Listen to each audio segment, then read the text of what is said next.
Nós gostaríamos de fazer uma reflexão sobre essa frase, que não por acaso foi inscrita nesse dolmen, construída em homenagem ao codificador Allan Kardec: nascer, morrer, renascer ainda, progredir sempre, tal é a lei. E eu convido a todos então que voltemos no tempo, que entremos numa máquina do tempo e voltemos nos primórdios da humanidade, quando por este mundo circulavam os nossos ancestrais, os seres humanos primitivos, a espécie denominada Homo sapiens. Esses seres humanos que ensaiavam a sua evolução planetária, circulavam por diversos lugares, viviam da caça e da coleta. Há um aspecto curioso nesse modo de vida. Quando você vive da caça e se desloca a todo momento, você não possui raízes e não se fixa em lugar nenhum. Por isso, o homem primitivo, o ser humano primitivo, era considerado um nômade. Ele caçava quando tinha fome. Era a necessidade biológica que o impulsionava a agir. E imagine, se ele não experimentasse fome, ele não sairia do lugar. Era essa necessidade interna que o levava à ação de caçar um animal para poder se alimentar, ou coletar algum fruto, alguma substância que a terra oferecia, e que ele, num gesto de tentativa e erro, de experimentação, descobria aquilo que era bom, que era gostoso, que era ruim, aquilo que matava e aquilo que nutria. Um ser humano movido então apenas pelos seus impulsos biológicos. Experimentava também sede, então buscava os locais em que tivesse água.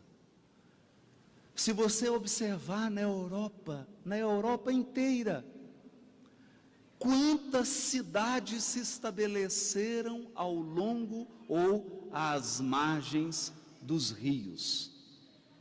A própria civilização egípcia ergueu-se à margem do rio Nilo. Sempre as necessidades biológicas impulsionando a criatura humana a encontrar soluções para satisfazer as suas necessidades. Sede, fome e a terceira delas, vital também, segurança. Vinham as tempestades, as geleiras, o inverno rigoroso, as alterações climáticas, e esse Homo sapiens, essa criatura primitiva, era quase que forçada a buscar abrigo. Por mais que avancemos na história humana, essas três necessidades continuam ainda guiando e movendo o ser humano: fome, sede e necessidade de abrigo e segurança. Ocorre que, passados milênios e milênios, milênios em que a espécie humana era caçadora e coletora, despertou nesse ser primitivo uma nova atitude mental. Ele passou a refletir sobre o ambiente que o cercava. Então ele fita o céu e, observando o céu, ele nota que algumas estrelas ou conglomerados de estrelas não se moviam no decorrer do ano. Não se moviam no decorrer de vários anos. E a tradição foi passando de pai para filho. Ao lado desse conjunto de estrelas que não se moviam, ele percebeu que alguns corpos celestes se movimentavam. O sol, por exemplo, tinha o seu caminho no céu. E era um caminho fixo. Em toda a época do ano, você poderia encontrar o sol naquela mesma posição, naquela mesma inclinação. E o homem primitivo percebia que há uma ordem celeste. O mesmo se deu com a observação da lua. E a lua era o corpo celeste mais interessante de todos. Porque ele não apenas mudava o seu percurso e a inclinação, mas a lua mudava em si mesma. Uma hora ela desaparecia, outra hora ela surgia plena, cheia, algumas vezes só a metade dela. Mas tudo isso era cíclico. Esse ser humano, Homo sapiens, então, começa a refletir e chega a uma conclusão muito simples. Há uma ordem cíclica na natureza. A natureza é composta de ciclos perfeitamente ordenados, que não falham. E então se encantou. Surgem as tradições, as danças, os cantos, as poesias. Aquele ser humano tem necessidade de cantar, de retratar na pintura, na cultura rudimentar, a ordem que ele observava na natureza. Mas então, depois que ele percebe essa ordem, ele nota que ele poderia utilizar esses padrões de regularidade, utilizar esses padrões da natureza para melhorar a sua vida. E surge a agricultura. O que é a agricultura? Esse ser primitivo percebe que as plantas também possuem seus ciclos de nascimento, crescimento e morte. Percebem que se você planta numa época específica, porque precisa ser num momento específico, daí um tempo você vai colher numa época específica. Essa é uma lição valiosa do ser humano na Terra. Porque ele consegue entender que não basta fazer a coisa certa. Era preciso fazer a coisa certa no momento certo. Não bastava plantar uma determinada cultura, era preciso plantar aquela cultura naquele mês específico, porque se fosse em outro mês, ele não colhia. Então esse sentimento de ordem, esse sentimento de harmonia, esse sentimento de que a vida possui seus ciclos, começa a se tornar um conhecimento prático, começa a se tornar realidade cotidiana. E nós então damos o grande passo. Saímos de uma vida de caçadores e coletores para uma vida de agricultores. Agricultores. Não era mais necessário ficar à mercê dos animais. Não era mais necessário sair sentindo-se inseguro e com medo para caçar o alimento do dia. Agora, esse ser humano entendia que ele poderia manipular as espécies, as sementes, poderia cuidar da terra. E se ele observasse o padrão de ordem que existe na natureza, ele iria colher fartamente. Então ele se fixa, no início em tribos, depois em comunidades maiores, depois ele começa a construir aglomerados, que nós podemos hoje chamar de cidades. Não tinham esse nome e elas nem se aproximam das nossas cidades de hoje, mas o conceito é o mesmo. As pessoas se fixam na terra. Por quê? Por que agora elas não tinham necessidade de vagar, de andarem desnorteadas e desorientadas? Porque elas aprenderam que a natureza possui ciclos.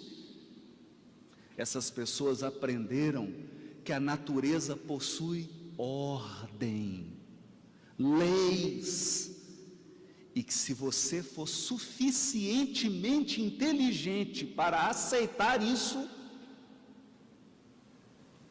e se você for suficientemente habilidoso para usar isso, você vive melhor. Melhor. Surgem então as plantações. Com as plantações, as casas. O ser humano se fixa. Ele percebe também que as espécies animais que antes representavam medo, os outros seres despertavam apenas medo. Por isso que ele caçava, ele prendia, ele matava. Mas agora ele percebe que essas espécies animais também possuem o seu ciclo de reprodução. Então o ser humano começa a cuidar de animais. E ele vai chamar esse conjunto de animais de rebanhos. Ele sabe que uma vez por ano, a fêmea da espécie dará sua cria. E ele sabe que se ele alimentar, e que se ele observar a ordem da natureza, ele aumentará o seu rebanho. Então ele não precisa mais desesperar-se com a caça, ele pode criar animais. O tempo passa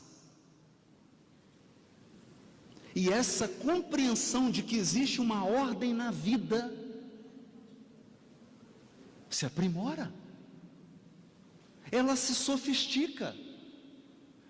O ser humano começa a observar, porque ele olhava para aquele mundo, e o mundo parecia um mundo caótico. Imagine você, o que era viver naquela época. Mas agora, ele é um agricultor. Agora, ele cuida de animais. Agora, ele se fixou no lugar e ele começa a observar que há elementos na natureza. A pedra, o ferro. Nem todos os elementos são iguais. A natureza é dividida também em espécies. Não só as plantas, não só os animais, os minerais também. Então o homem, o ser humano, quando digo homem, digo a espécie humana, o Homo sapiens, começa a manipular a matéria.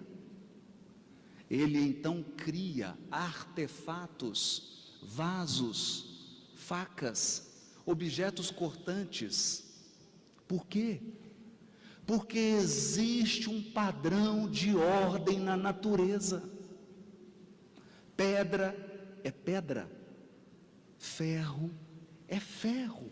Pedra se comporta de um jeito, ferro se comporta de outro. O ser humano descobre o fogo, um modo de manipular a matéria, e ele então ingressa numa fase da forja, submetendo os elementos da natureza a altas temperaturas. Ele consegue forjar equipamentos. Por quê? Por quê? Porque existe ordem. Se você submeter o ferro a determinada temperatura, aquele elemento químico vai se comportar da mesma maneira. Pode ser aqui no Paraná, pode ser na Áustria, pode ser na Alemanha, no mundo inteiro, a substância química ferro se comporta da mesma maneira. E então floresce a civilização. O encarnado domina os elementos da matéria, constrói casas, ergue instituições, começa a imitar a ordem da natureza na sociedade, constrói leis, tentando imitar a mãe natureza e trazer um pouco de ordem para a vida humana. E as experiências que o encarnado passa a ter então, são experiências mais desafiadoras. As experiências da vida em comunidade. Acontece que, vivendo em comunidade, mesmo criando leis, instituições e mecanismos para proteger a vida comunitária, o ser humano olhava ao redor e ele percebia uma coisa constrangedora, muito constrangedora. Até hoje, milhões e milhões de encarnados, mesmo passados mais de 50 mil anos, a maioria dos encarnados ainda se encontra nesse estágio de perplexidade. A nossa angústia é a mesma angústia dos assírios e dos babilônios. A nossa angústia de hoje, Brasil de 2019, ou planeta Terra de 2019, é a mesma dos persas de 5.000 anos atrás. Você olha ao redor e percebe que ao seu lado morre uma criança doente, com 2 anos de idade.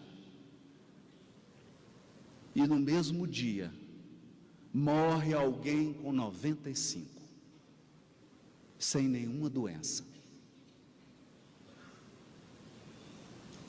Ao lado de alguém que teve uma vida razoavelmente tranquila, vive alguém que durante toda a sua vida sofreu.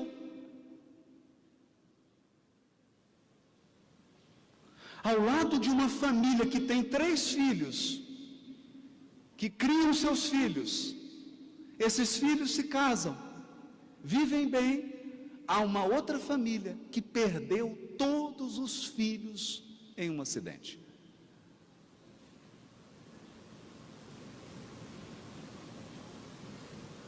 Há uma desigualdade total.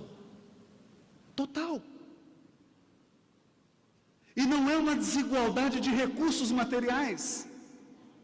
Você pode dar recursos materiais iguais para todas as pessoas. É uma desigualdade de destino. Destino. Um nasce cego, o outro enxergando, e o outro meio cego.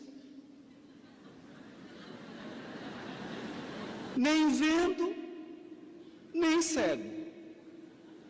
No meio, com tendência a piorar. Outro dia encontrei com meu amigo, da minha idade. Ele olhou para mim e disse assim: nossa, você ainda tem tanto cabelo? Eu quase que segurei assim, dei um passo e fiz uma prece, porque ele já estava careca.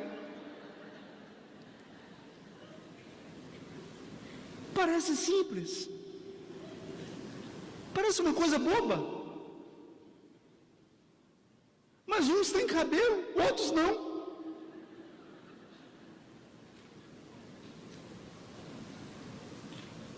Uns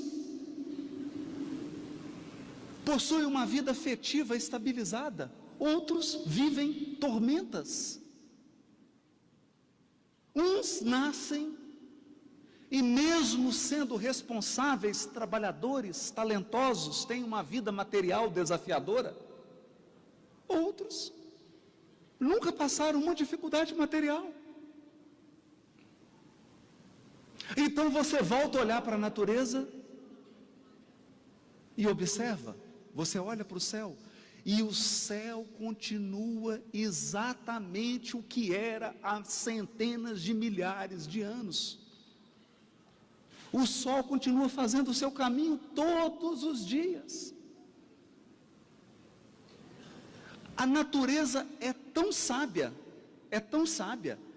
que nós podemos fazer uma previsão. Por exemplo, todo ano, dia 25 de abril, tem sol em Curitiba. Pode anotar, é 25 de abril. Nos outros dias está nublado e com frio. Então você olha para o céu, tem ordem. Você olha para as plantas, tudo tem ordem. O café tem seu ciclo, a alface tem seu ciclo, a soja tem seu ciclo, o arroz tem seu ciclo. O arroz você tem que plantar num determinado mês, o café em outro, o alface em outro. Lembre-se, não basta fazer a coisa certa, é preciso fazer a coisa certa no momento certo. Tudo tem ordem, mas quando você olha para a sua vida, é uma desordem.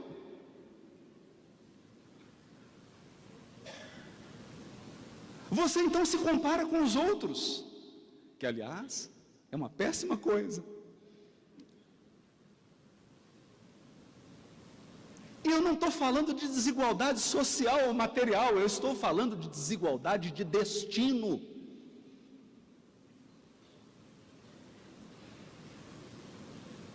Esse é o grande ponto. Esse é o grande dilema humano. É isso que nos tira o sono. Dois irmãos nascem na mesma casa. Dois irmãos, filhos dos mesmos pais, receberam a mesma educação, receberam os mesmos recursos e têm vidas absolutamente diferentes.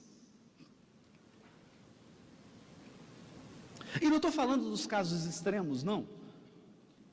Os dois são responsáveis, os dois são estudiosos, os dois são honestos, os dois são justos, mas um parece que teve mais sorte.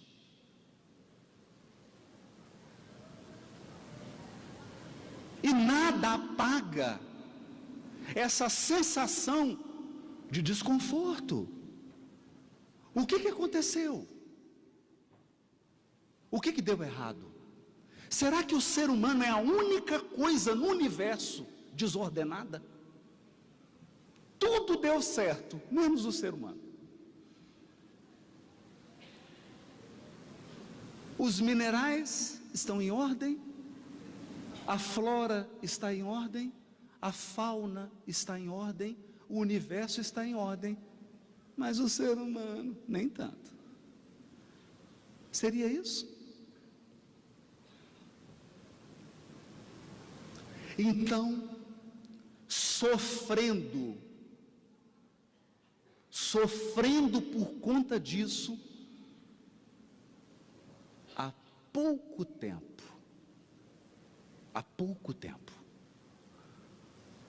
há uns 5.000, 10.000, tá bom, 15.000 anos atrás,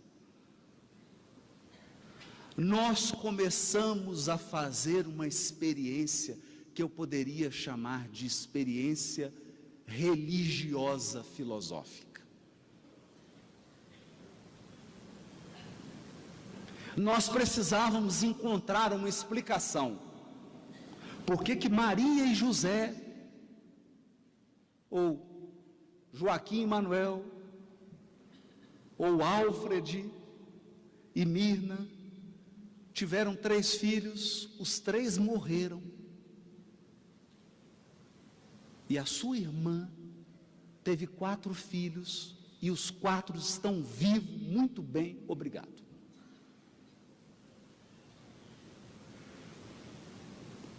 Então vieram as tentativas.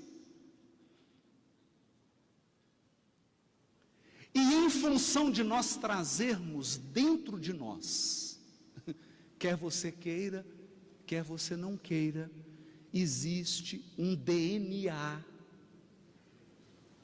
um gene dentro de você,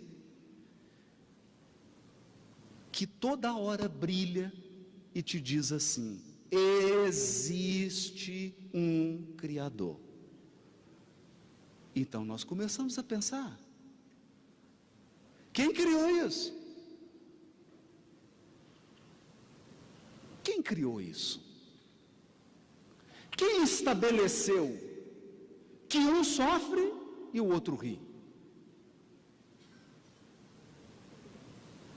Surgiram então as filosofias e as religiões. Eu poderia aqui voltar à Grécia Antiga. Hesíodo, que inspirou o grande poeta Homero, Hesíodo escreveu os Trabalhos e os Dias. E ele arrumou uma explicação. A explicação não é convincente, mas ela é até engenhosa. Então, qual foi a primeira explicação? A primeira explicação foi o seguinte: o mundo foi criado por um casal. Por um casal. Então criaram tudo, a natureza, mineral, as plantas, os animais, no início do casamento. Porque eles estavam bem, se amavam. Mas aí o casamento começou a se desgastar. Isso antes deles criarem os seres humanos. Quando eles já estavam pensando em divórcio, resolveram criar o ser humano. E aí, nas vésperas de criar o ser humano, veio o divórcio, mas a mulher já estava grávida. Já estava grávida, com muita raiva do marido.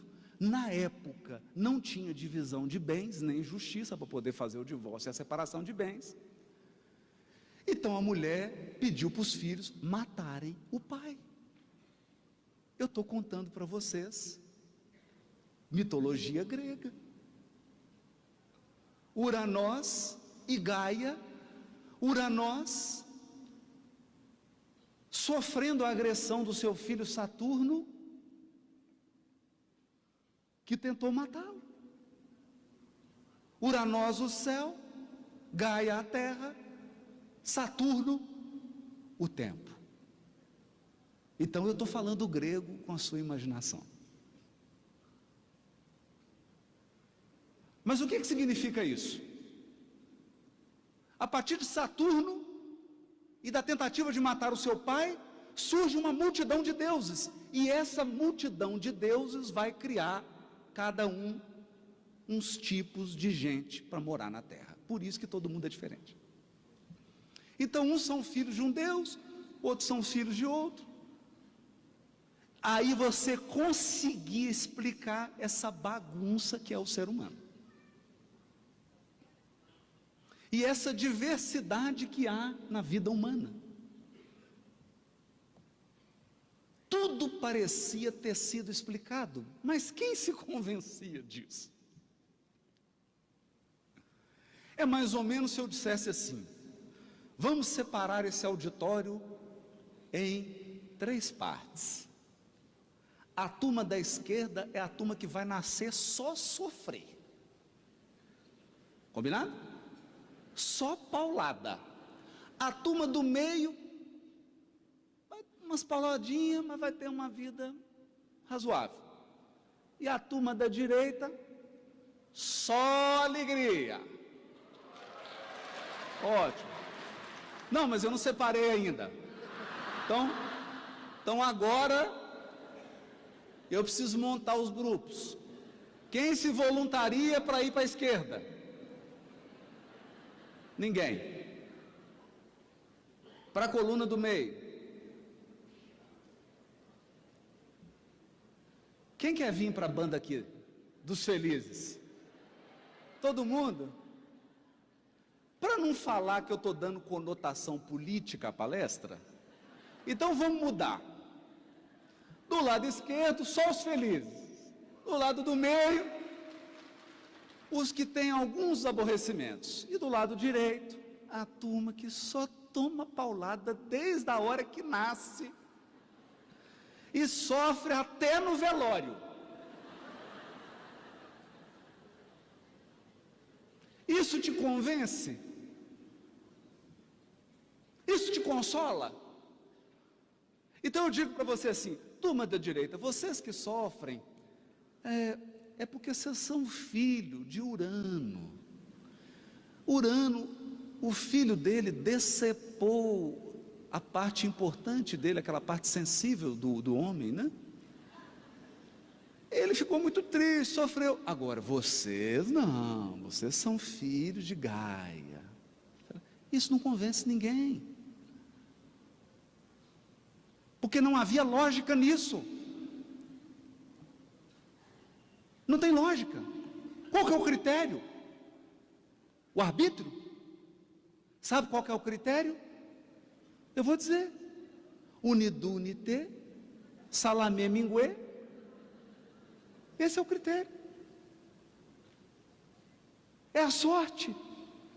É o critério aleatório.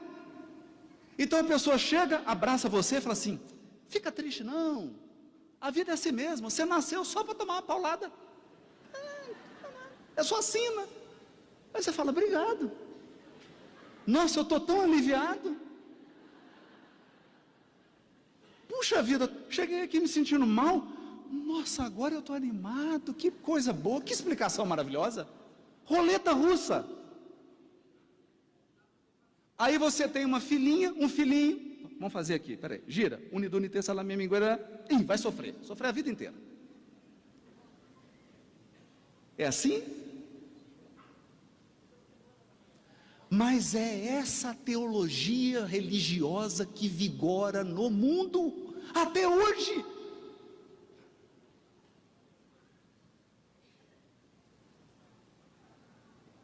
A maioria, as principais religiões do mundo, apenas reeditaram a obra de Hesíodo, os trabalhos e os dias.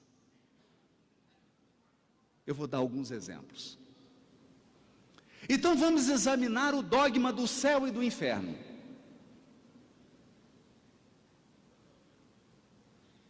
Uns vão para o inferno, outros vão para o céu. Há alguns teólogos que chegam a dizer, você já nasce com um bilhete comprado. Então, não se preocupe. Se você tiver que ir para o inferno, você vai mesmo. Porque você já nasceu para ir para o inferno. E quem nasceu para ir para o céu, vai para o céu. É a teologia da predestinação. Deus já escolheu quem vai queimar e quem vai comer uva e tocar harpa. Ponto final. E essa teologia vigorou e tem até hoje milhares, centenas de milhares de adeptos. E nessa proposta religiosa, o que você tem que fazer? Tem que convencer ninguém. Não tem que ficar fazendo conferência espírita do Paraná. Você tem só que identificar quem que nasceu para ir para o céu, reunir e dar tchau para quem nasceu para ir para o inferno. É simples. Te convence? Não, me convence. Te convence? Então tá. Você vai para o inferno, sua mãe vai para o céu. Aí ficou desconfortável. Não é? Porque essa tese só é confortável se toda a sua família e os seus amigos forem para o céu, não é mesmo? Agora, se tiver que dividir, está você, sua mãe, seu pai, a esposa, o marido, os filhos, aí divide. Vem cá. Não, você vai para o inferno. Mas nós vamos ficar separados? Para sempre. Você gostou? Você se sentiu consolado? Então você chega e fala, nossa, eu estou passando tanta dificuldade na vida. Preocupa, você nasceu para ir para o inferno. É predestinação. Você já nasceu para ir para o inferno. É só contar o dia. Te consolou? Você está animado? Seu sábado vai ser melhor? Não vai? Mas aí nós temos uma versão, então, uma versão gourmet do céu e inferno. Uma versão light. Não tem glúten, nem açúcar, nem lactose. É o céu e inferno sem glúten, sem açúcar e sem lactose. Como é que ele funciona? Funciona assim. Funciona da seguinte maneira. Toda vez que você faz uma boa ação, vai para o pote do céu. Toda vez que você pratica uma má ação, vai para o pote do inferno.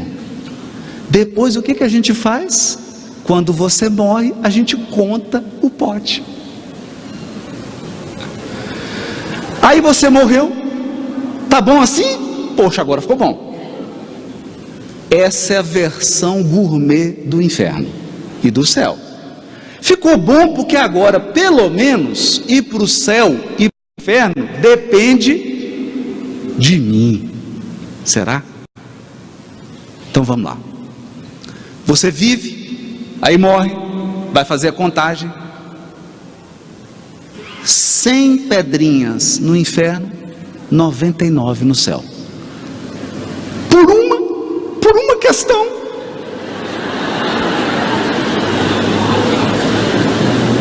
Aí você está lá no seu velório, fala, deixa eu voltar, pelo amor de Deus. Faltou uma pedrinha, deixa eu voltar. Faz sentido? Agora vamos examinar melhor. Vamos examinar melhor.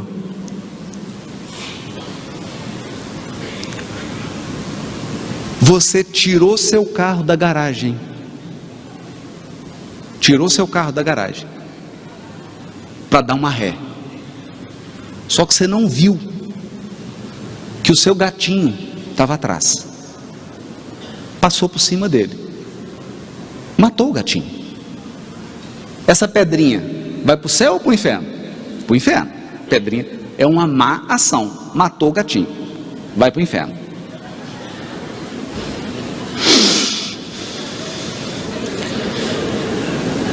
Aí, a outra pessoa, que era criança, má e que foi educada a desrespeitar os animais, pegou uma pedra e jogou e matou o gato. É uma má ação. A pedrinha dele vai para qual pote? Vai para o pote do inferno. Mas, opa, tá justo isso? Eu dei uma ré, não queria matar meu gato, era meu. Eu amo meu gatinho. Eu fiquei 2 meses de luto.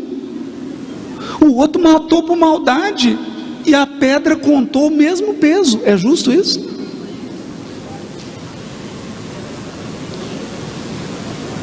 É justo? Aí você é um sortudo, porque aí tem que ter um pouco de sorte. Tem que ter um pouquinho de sorte. Não tem? Você chegou no céu e foi o almoço de recepção, o primeiro no céu. Aí você começou, falou, puxa, estamos no céu, ainda bem, né? Ah, você é filho de quem? Ah, eu sou filho da minha mãe, a Nilza. E ela? Ela está no inferno. Mamãe está no... Mamãe. E seu pai? Está no inferno também. Não, mas seu pai era uma pessoa boa. Pois é, por uma pedrinha. Uma pedrinha. É que ele ficou doente uns 3 meses e não pôde fazer nenhum bem. Uma pedrinha e ele estaria aqui. Oh, e a sua mãe, uma pessoa tão boa. Nossa, mas olha, ela sem querer, num acidente, aconteceu uma coisa grave. Colocou 10 pedrinhas no inferno. Puxa vida, que tragédia. E a sua vida? Ah, minha vida foi difícil. Minha vida foi difícil. Comecei a trabalhar com 8 anos de idade. E aí a pessoa conta aquela ladainha, numa vida de esforço, de sofrimento. Aí pergunta, e você? Está aqui no céu também? Não, eu tranquilo. Nasci em uma família muito boa, meus pais muito bons, mamãe e papai estão aqui no céu. É mesmo? É. Mas por quantos pontos? Uma pedrinha a mais. Os 2 estão aqui. Mas me conta um pouco da sua vida. Uma infância tranquila, tive tudo, papai pagou a faculdade, eu só comecei a trabalhar com 25 anos. Como papai já tinha uma empresa, eu assumi os negócios do papai, trabalhei a vida inteira tranquilo, encontrei uma pessoa maravilhosa, aí o outro já está com aquela inveja no céu, né? Mas você não teve nenhum problema no casamento? Não, casei com a minha alma gêmea. Teve filhos? Tivemos 3 filhos. Não, mas deu problema nos filhos, né? De jeito nenhum. Os 3 já estão com tanta pedrinha que já está garantida a vinda para o céu. Bem educados, religiosos. Não, mas aí você morreu de alguma doença, né? Não, estava assistindo televisão, 95 anos, de repente morri.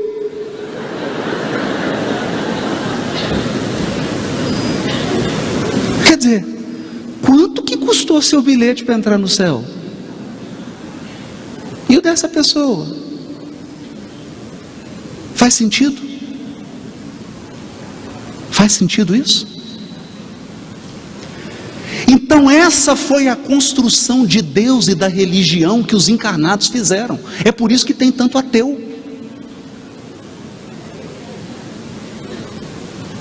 É por isso que tem tanta gente se afastando da religião. Porque isso não tem lógica. Isso não faz sentido. Isso é bingo. Isso é sorteio. Eu jogo para cima um pacote de maldades e de bondades. Umas maldades caem em você, a bondade cai no outro. Isso te consola, isso te inspira, isso não inspira ninguém. Então o ser humano avançou no domínio da matéria. Nós avançamos tanto no domínio da matéria que nós hoje estamos criando novas substâncias químicas. Já pensaram nisso? Nós estamos às vésperas de criar um novo elemento químico que se chama grafeno. O dia que nós conseguimos produzir em escala comercial o grafeno, muda a tecnologia da humanidade. Porque o grafeno é mais leve que o papel e mais resistente que o diamante.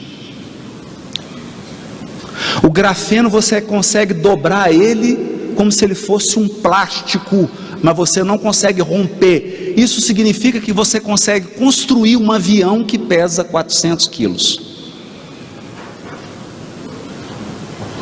Já pensou você com uma mala de mão que pesa 50 gramas e você colocou toda a sua maquiagem ali, todos os seus vestidos, 3 vestidos para cada dia, 25 sapatos, 10 bases, 22 batons, e a sua mala de mão pesa 50 gramas. É o sonho das mulheres. Esse é o grafeno. Nós dominamos a matéria. Nós construímos um sistema social e econômico que hoje é global e mundial. Mas em matéria de espiritualidade nós somos homo sapiens primitivos.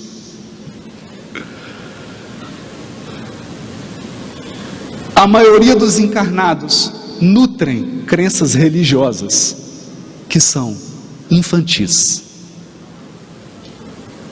Eu não estou ofendendo ninguém. Eu estou dizendo a crença. Então, em 1857, seres mais evoluídos que nós, nossos irmãos, pessoas na essência iguais a você, iguais a mim, só que mais evoluídos, mais avançados, mais experimentados, se reuniram e tomaram uma decisão: vamos ajudar essa turma? Vamos. Vamos transmitir a nossa experiência de vida para eles? Vamos. E eles nos ensinaram coisas simples que eu quero falar agora. Você planta milho, anda pelo Paraná, agora é a época do plantio do milho. pelo Paraná. Daqui a pouco vai ser da soja. Anda pelo Paraná. O milho está começando a crescer. Plantou 1 mês e meio atrás, 2 meses atrás. Ele começou a crescer, ele está crescendo. Daqui a pouco começa a surgir a espiga. Daqui a pouco a espiga começa a ter o milho, o grão verde. Daqui a pouco tem pamonha. Daqui a pouco o milho fica amarelo, começa a ficar duro. Daqui a pouco seca tudo. Daqui a pouco fica só palha, tudo seco, e você precisa arrancar. Mas ano que vem, você planta de novo, o milho cresce, surge a espiga, surge os grãos verdes, pamonha de novo, seca, fica amarelo, e você tem que arrancar. Mas no outro ano, perceberam? Então por que a sua vida é diferente disso? Tudo na natureza tem um ciclo. Por que a sua vida não teria? Estaria o ser humano alheio à natureza? Então vieram os imortais e nos disseram: ei, meus irmãos,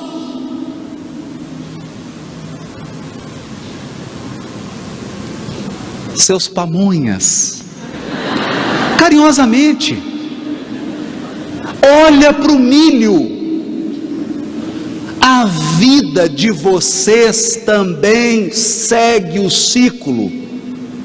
Anota. Aí você pegou o papel e a caneta. Pode dizer. Eu vou dizer para vocês o ciclo da vida do espírito imortal. Nascer,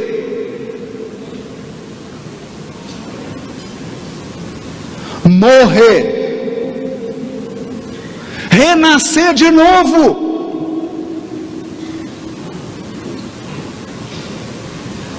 Opa, repete. Nascer, morrer, renascer de novo, progredir sempre, sempre, sempre vai melhorar. Anota isso.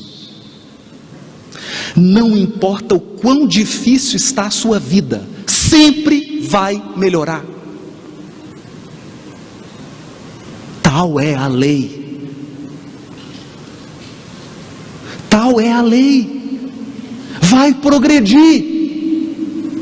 E o que está ruim hoje é porque você está consertando. Então olha para a sua vida. Eu tenho certeza que não está tudo bom. Nunca vai estar. Nunca. Nunca. A gente vai chegando numa idade, aí você começa a conversar com as pessoas. E aí, meu amigo, como é que era 25 anos atrás? Nossa, rapaz, não tinha dinheiro para nada, Jesus amado. Ô luta. 2 filhas e nossa, não tinha dinheiro e tinha que trabalhar aqui. E hoje? Não, hoje tem dinheiro. Tem umas doenças assim, umas dorzinhas, é coluna, a esposa está doente. Trocou de problema. Por quê? Porque tudo tem que progredir, mas não é ao mesmo tempo. Então a tua vida está progredindo. Isso significa que felicidade plena exige pureza plena. Se você não está feliz numa área ainda, é porque não está puro. Tem que purificar, tem que aperfeiçoar, tem que aprender, tem que renovar, progredir sempre. Mas uma vida não dá tempo. Não dá tempo. Então ontem você recebeu um corpo perfeitinho, saudável. Aí o que você fez? Você se entregou ao vício, à droga, à bebida, à gula, ao excesso. Trabalhou demais, não descansou. Você levou seu corpo, estraçalhou com o corpo. Aí agora você vem nessa vida um corpo frágil. Frágil. Porque você precisa aprender a conhecer seu corpo. Você precisa aprender a lidar com os limites do seu corpo. E você precisa aprender a viver na matéria. E essas experiências aprimoram a sua alma. Então hoje você tem uma criatura. Pense nisso. Pense nisso. Porque a maioria de nós grita e se revolta na hora da colheita, mas não reflete na hora do plantio. Não reflete. Então você pega uma criatura, ela tem família organizada, ela tem estabilidade financeira, ela tem todos os recursos que muitos não tiveram. Aí ela tem uma decepção amorosa, por exemplo, o namorado ou a namorada terminou, ela vai se suicida. Num momento de tristeza, num momento de angústia, num momento de fragilidade, porque se fechou, porque não se permitiu ser abraçada, não se permitiu ser acolhida, não entendeu que a vida é progresso, progresso, progresso, progredir, progredir, progredir, progredir, sempre, tal é a lei. Só que a vida não cessa, e a morte é o jogo escuro das ilusões. A vida não cessa. Você mata o corpo, mas continua vivo. Essa criatura chega no mundo espiritual, e amanhã, daqui 10 anos, 15, 20 anos, nasce uma criança. Nasceu uma criança na sua família, e essa criança morre de uma doença com 2 aninhos de idade, com 3 aninhos de idade, e você diz assim: meu Deus, por que isso aconteceu? Por que isso aconteceu? Por quê? Porque o espírito imortal, que numa vida anterior, por exemplo, eu estou dando um exemplo, não significa que isso é uma regra, cada caso é um caso, cada caso tem uma explicação, estou dando um exemplo apenas para a gente refletir. Essa criancinha era um espírito que ceifou a própria vida, lesou o perispírito, e agora ele está tentando reajustar o perispírito. Então às vezes é necessário ele vir numa vida para ajustar, para ele conseguir um corpo para uma encarnação futura, nascer, morrer, renascer ainda, mas progredir sempre, tal é a lei. Portanto, eis porque os destinos são tão diferentes. Por que que o meu destino não é o seu? Por quê? Porque eu plantei coisas diferentes de você. Por que que a sua vida não é a minha? Porque você plantou coisas diferentes de mim. Ou porque você está numa fase de purificação diferente da minha. Ou porque você está tão complicado que te deram um cheque especial e uma moratória para ver se você levanta um pouco, respira antes de mergulhar.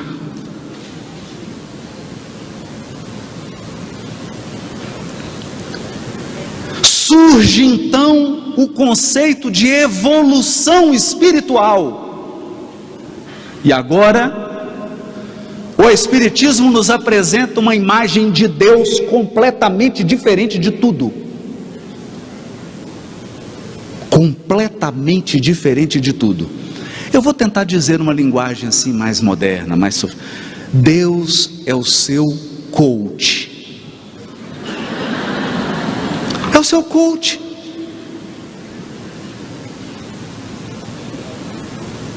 Ele está aqui.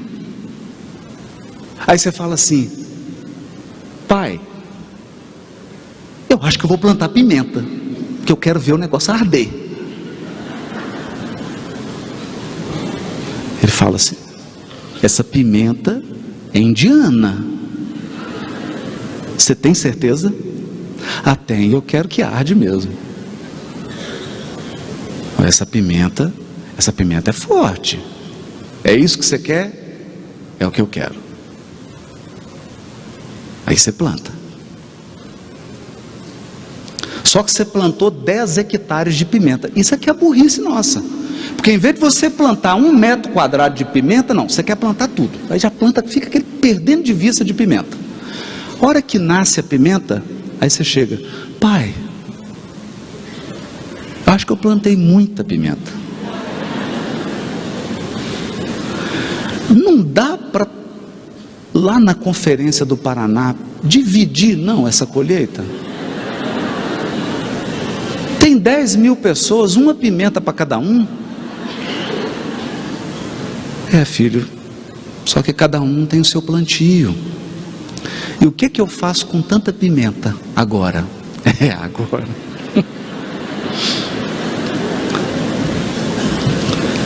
Agora eu vou te ensinar a diversificar a cultura.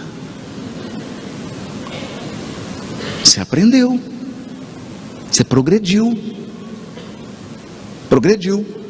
Aí você usa aquela pimenta, você chega todo pimentado no mundo espiritual, nasce de novo. Pai, estou com vontade de plantar uma pimenta.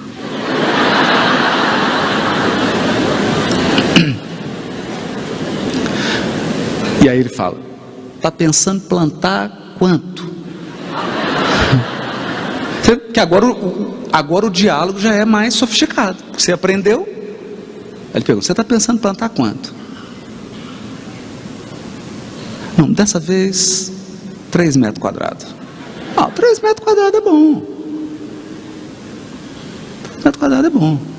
O que mais você vai plantar? Não, eu vou diversificar um pouquinho a cultura. Vou plantar um pouco de pimenta, um pouco de café, um pouquinho de soja, um pouquinho de arroz. Percebe? Então não tem nenhum Deus juiz de barba aqui esperando você, doido para te condenar. Não tem. Existe um pai que não vai decidir para você. Deus não vai decidir para você.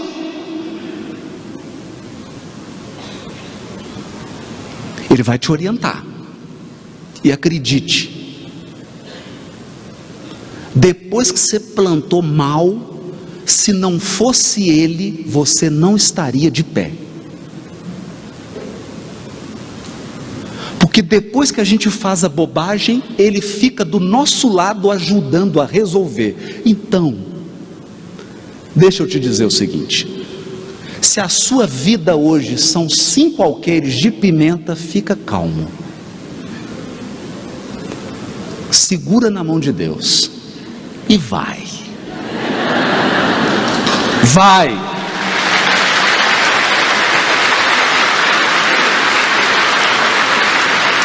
Porque a lei é nascer, morrer, renascer de novo e progredir sempre. E na próxima encarnação eu te vejo na 68ª Conferência do Paraná. Muito obrigado.